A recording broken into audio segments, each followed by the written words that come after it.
बड़ी सुंदर सुंदर बात रुचि यादव के मुखार बिंदु से आप लोगों के सुने के मिला। लेकिन ये भैया हो एक ही बात हम कहा, अंधा प्यार माँ की, मैंने पहले ही बताया कि माँ की ममता का कोई मोल नहीं है दोस्त। एक बात जान लिया, इस धरती पर निर्गुण के मतलब या कि निर्गुण रहे, इस धरती पर जो आया है उससे जाना सुनिश्चित है। वो कितनों बड़ा अमृत तो के घड़ी पी के आवा है। सोचे कि अगर हम इस दुनिया में आ ही गए हैं और अब हम अमर अमर ही हैं, नहीं जाना हमको, तो उसका अहंकार है और अहंकार प्रभु का आहार होता है। ध्यान दीजिएगा आप, जमी छिपाने के लिए गगन होता है, अरे जमी छिपाने के लिए गगन होता है, और दिल को छिपाने के लिए बदन होता है। मरने के बाद भी छिपाए जाते हैं लाखों गम, इसलिए हर लाश के ऊपर एक कफन होता है। आइए दो लाइन हम चलते हैं जीवन के सत्य की ओर। मास्टर साहब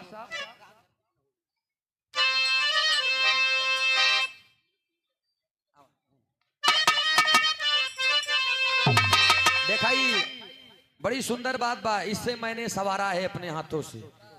वंदना लिखे, आई लोकगीत लिखे, और लिखे के बाद हम अपने कवि जी से जचवाए। हमारे कवि जी मंच पर विराजमान है श्री भोजराज यादव जी। जब इधर से सही के टिक लागत और जानते जल्दी गलत लिखित नहीं, जनता रही थी मन बोलत रात की गलत नहीं, बच्चा कहा मतलब है चक्करवाज, लेकिन जरूरी बा काहे कि जब हम कक्षा 3 में पढ़त रहे थे, एक गुरुजी हमरे रहे, हमका देख के जा रहे हैं चक्करा के बाद नहीं विश्वास पर तब बादल कवि हैं कि नहीं। हाँ भाइयों, उनसे चेक करावा जा।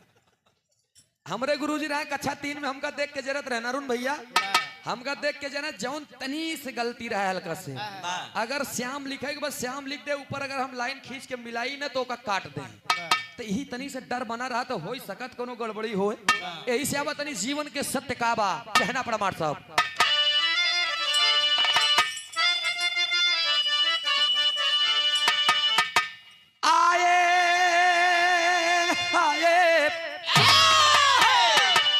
ए भैया रहन धरती पे ना होई, चाहे जितना बड़ा जमींदार हो, 52 बीघा तोरे जमीन हो, 72 तल्ला घर बनवाए रहा, लेकिन कोनो मतलब के नहीं बदोस।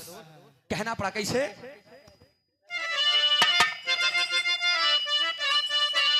अरे रहन धरती पे ना होई, छोड़ के जइबा एक दिन धाम, रहन धरती पे ना होई, छोड़ के जइबा एक दिन धाम, रहन धरती पे ना होई, छोड़ के जइबा एक दिन धाम, रहन धरती पे ना, रहन धरती पे ना होई, रहन धरती पे ना होई, रहन धरती पे ना होई, छोड़ के जइबा और रखे जियो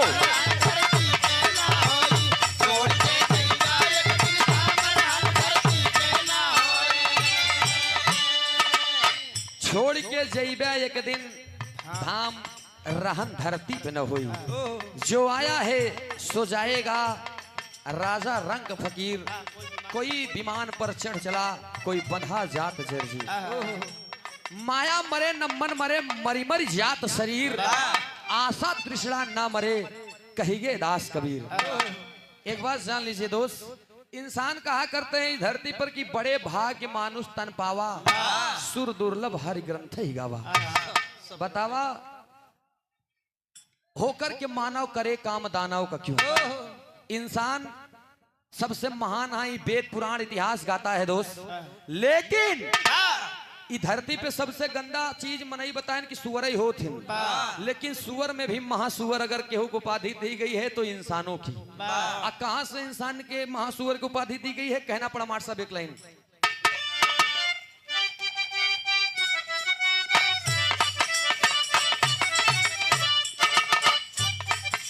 बीती जवानी चौथापन में मिली है तो है एकांत गोरी, लड़का बच्चा नाती पोता डांट के करी है शांत गोरी, कौनौ काम तू करे लगबू क्यों न बताई हाथ गोरी, चौथापन में अंत समय में ऊपरी तोहर तात गोरी।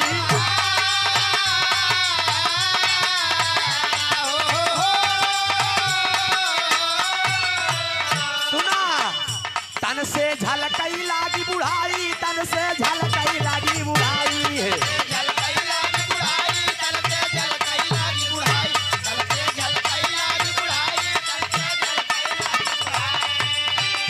तन से झलकई लागी बुढ़ाई, सच्चे पिया के आई। उतनी समय लुजलुज हो जाई। घमंड हर इंसान के होता, क्यों के धन दौलत पे बा, क्यों के महल अटारी पे बा, क्यों के जमीन जायदाद पे बा, कौनों के अपने लड़के बच्चा पे घमंड बा, कौनों के अपने मेहरारू पे घमंड बा, क्यों के अपने खूबसूरती पे घमंड बा। लेकिन देश एक बात जान लीजिए दोस्त, कुछ भी साथ नहीं जाएगा। कहना पड़ा कैसे? तन से झलकई लागी बुढ़ाई, खत जब असली पिया के आई। छोड़ के धरा गए दुर्धाम रान धरती पे ना होई, छोड़ के धरा गए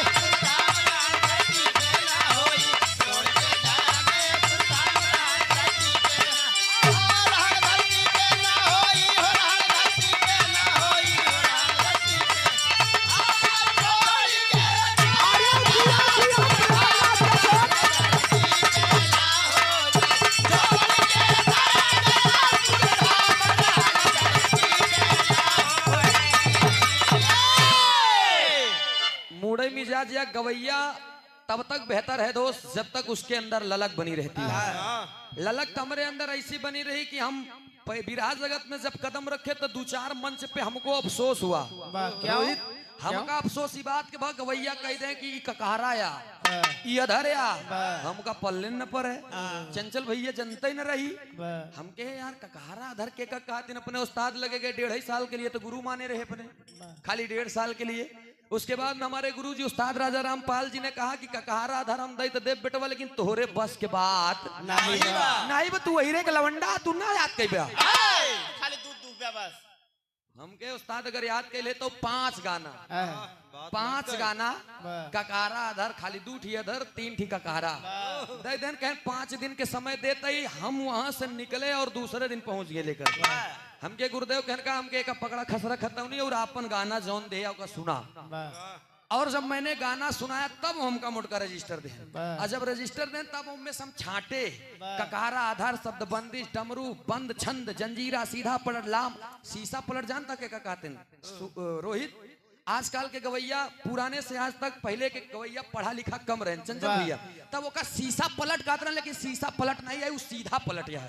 कि बनारस में कलाकारों की श्रेणी में उस समय मैंने ये बात रखा था, तब पंडित परशुराम जी जिंदा थे। उन्होंने कहा कि छोटी सी बात है और पकड़ बहुत अच्छी है। उन्होंने इस बात पर समर्थन किया, तब पूरे कलाकार नंदलाल रवि आज भी हैं, उन्होंने भी समर्थन दिया कि सूरज मुन्ना सही सीधा पलट के मतलब सीधा जात ब पलट के आवे वही बात आवे चाहिए।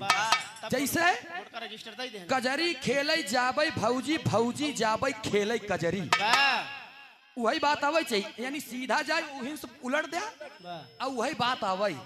अब शीशा पलट मतलब अगर शीशा पलट के मुंह देखबे दिखाई कभू न दिखाई, तो कवैयन के पकड़ हो चाहिए। अब ये लोकगीत बैठे बैठे से मूड में आए हमके यार हमारा स्वर के ककहरा में लिख दे, छोटा से यहाँ तक कस लेके यहाँ तक दुनिया गावत तक करो ख्याल मुझे बला पर श्याम मुरारी आज के दिन खलभरी से सभा में केस पकड़ के करा तुम्हारी आज के दिन गरगही लाज है नाथ हमारी वृथा जिंदगानी आज के दिन घट घट में है वास करते राखा पत पानी आज के दिन। लेकिन मोटका रजिस्टर में लिखा रहा। हाँ, मोटका रजिस्टर में बाबू राम आधार उस्ताद के छीनी चीज है। तो मोट दिमाग का हो ही नहीं गया। अरे हम मोट के दिमाग के हो गए बेनी भैया, यही बार मोट मोट मनाई रखे। सुना, यही बार मोट मोट मनाई रखे कौनो जगह हम तो तू लग तुम्हारा बिरहा जगत में ये बात के प्रमाण है बेनी भैया, बाबू राम आधार से बड़ी खोपड़ी क्यों के नहीं रही, ध्यान दे आप। और इतनी समय वर्तमान समय में सूरज यादव से बड़ी खोपड़ी क्यों नहीं है। पागल है, हम तो आप लोगों के शेड़ के धूल है दोस्त, हम दोनों गवैया है ही नहीं है। 7 साल की उम्र में आप लोगों ने मेरे सपने को साकार करने की मदद किया, ऐसी बड़ा और कुछ हो ही नहीं सका। हम ऋणी हैं दोस्त, मंदिर जिंदगी शुक्रगुजार हमेशा आप लोगों के शेड़ों में रह करके जीवन यापन करना चाहते हैं। बस यही से दूसरे अंतरा में फिर कहा बा गौर करेंगे आप। अजन्मा गोचर चराचर के स्वामी निरंकार ओमकार जाने जमाना बढ़ाया, आदि अनादि अजर और अमर है, अपरमी निरूपम सनातन है माना। इच्छा है दिल में जिसके हरि रूप देखन को दर्शन करने की ललसा समाना, इसको शीश अपने झुका के चली। उर में अरमान है पहले मानव बनाना। उर माने आत्मा। भैया सुनई वाले मित्र ध्यान दे आप। मेरे दोस्त जो आया है वो जईबे करी, लेकिन दूसरे लाइनिया में बतावल गई कैसे।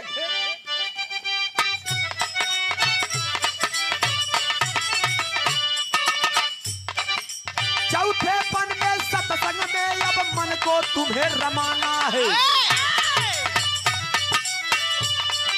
मृत लोग या तई गोरिया हमारी आना जाना है। हपस के खोपड़ी का भाव न बड़ी है जितना ये न समाना है। चढ़ी जवानी तब लफंगा तब अब तोहर दीवाना है।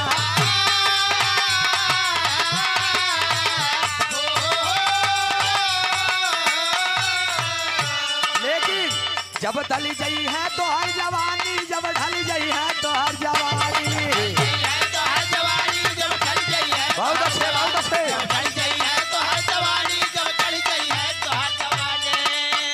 जब ढल गई है तो हर जवानी क्यों न तनी कौता तकाजी।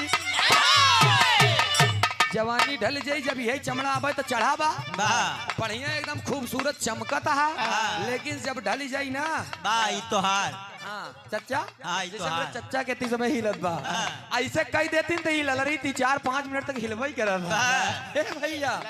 इसे कवि जी ने संकेत किया कि एक दिन चाम झूल जाई। कहे का एक दिन ढली है तो हर जवानी राखा घर के पर्दा पानी नाही कोई पूर्ण विराम रान धरती के ना होई।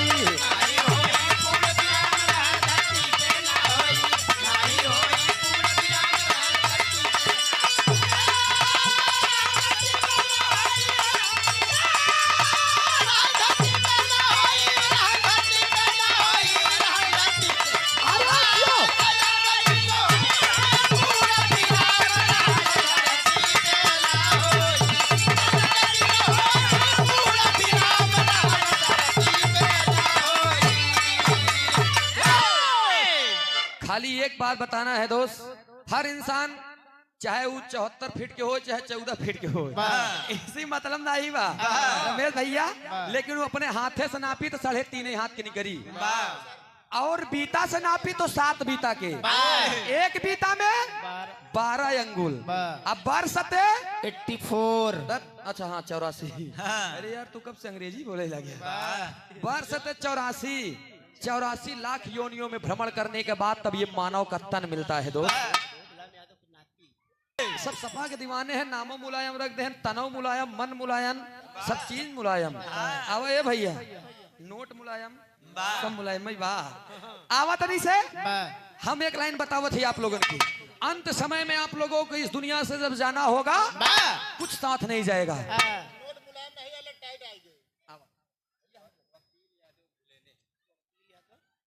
भैया हमारे वकील यादव भुले ने आपको और हमको मात्र 3.5 हाथ की जमीन मिली।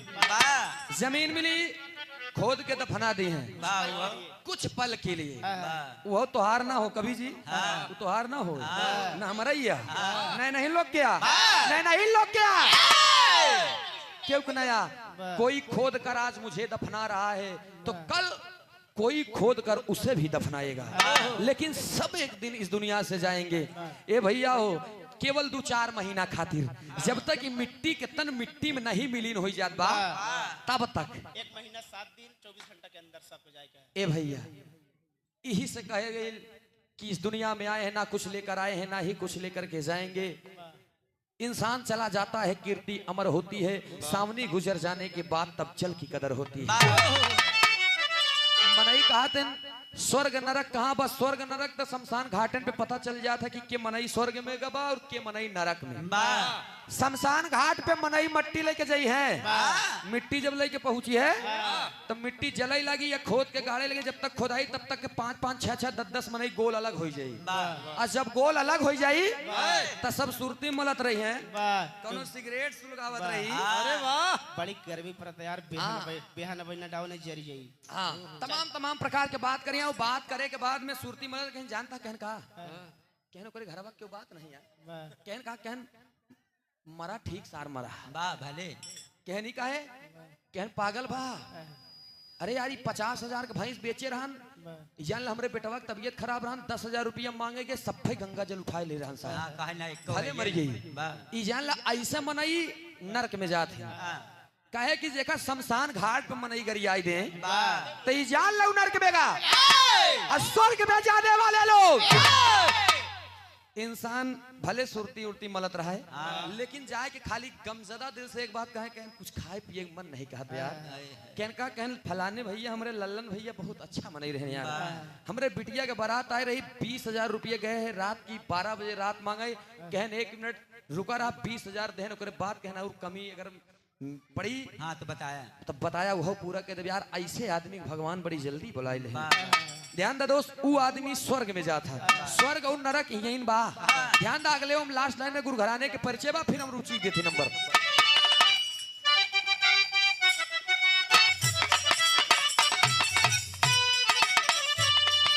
स्वार्थी बन के सब ही जी है पूरा ही संसार गोरी, स्वार्थी बन के सब ही जी है पूरा ही संसार गुरु। दूसरे लाइन में, माया में तू बिक गई बाबा माया के बाजार गुरु,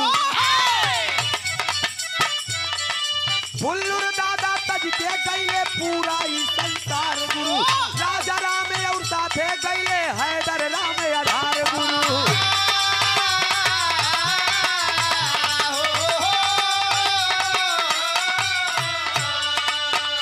चमके गाँव सूरज यादव, चमके गाँव सूरज यादव,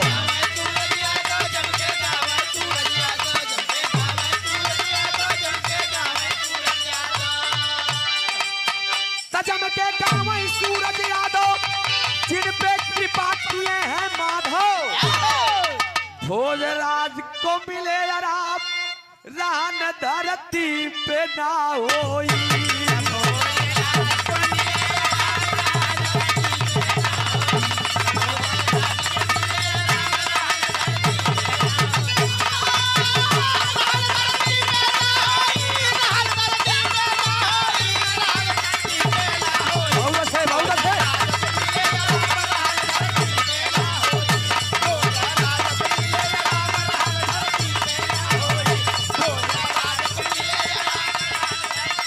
राम धरती पे ना होई। बहुत बहुत शुक्रिया, बहुत बहुत